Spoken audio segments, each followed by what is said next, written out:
Well, now let's turn to our top story on President Obama being presented with the Nobel Peace Prize. That's just days after announcing a troop surge in Afghanistan. For reaction from the US, radio host Alex Jones is talking to RT's correspondent Dina Gazowski in our Washington, D.C. studio. Now, Dina, what is the reaction there to Obama's award?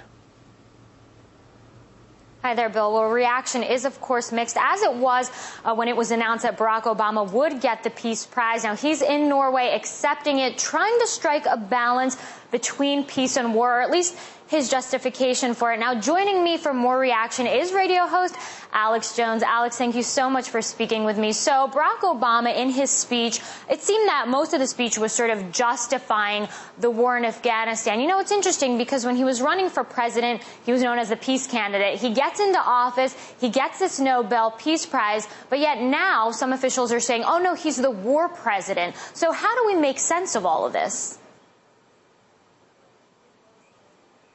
War must be rolling in his grave, because the slogan is war is peace. And they're now saying war is peace. He promised to completely end the Iraq war. Now he's gone back on that. He's massively escalating in two different deployments, over 70,000 additional troops, not just the latest 30,000. He is having Predator drone attacks inside Pakistan. He's giving fake left cover to the policies of George W. Bush. And so it is an international joke. It has blown up in their face. They selected him for the prize, the Nobel Laureate Committee has reported, 2 weeks after he was in office. So we're talking about almost 11 months ago. And so this has turned into an international fraud, an international joke. As this war president, Barack Obama, who's continuing secret arrest, renditions, black sites, torture sites all over the world being discovered. He's actually going further than George W. Bush did on that front. He's continuing the warrantless spying on the American people, setting up domestic Stasi forces that rival what happened in East Germany. Barack Obama is a joke. He has the lowest approval rating of any president in U.S. history this far into his administration. And, of course, he's trying to justify all these wars. But, Alex, let me ask you, if this is true, if everything that you're saying is true, how is he able to get away with this? I mean, even from his own base, because people did vote for him on the notion that he would change things, that perhaps he would not escalate any more wars. So how is he able to still, stay in power and not alienate some of his base? Well, he's not getting away with it with his base. He has the lowest approval rating. Some polls are as low as 40. The Cooked polls show him at 46 to 47. That's the lowest ever. This guy said he was going to stop the corrupt banks that were looting and robbing us. It turns out he works for them and is accelerating the looting that we saw under George Bush.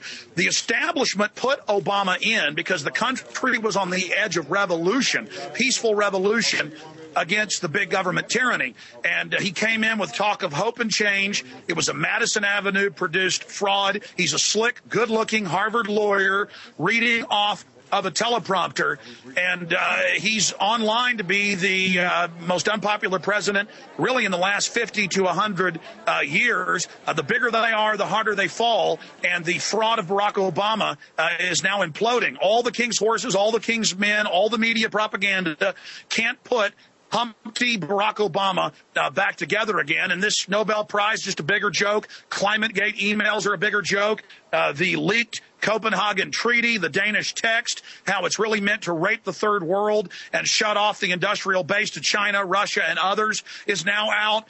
These guys have reached for the world, but it's all falling through their hands like sand right now. That's very interesting reaction. I want to thank you, as always, for speaking to us. Bill's going to be back to you in Moscow, but you see different reaction here in Washington, D.C., in the United States about Barack Obama's Peace Prize and also some of the decisions that he's been making while he is in office. Interesting stuff, Dina. As always, good to hear from you there live from our Washington studio. Thanks very much. Dina Gazowski.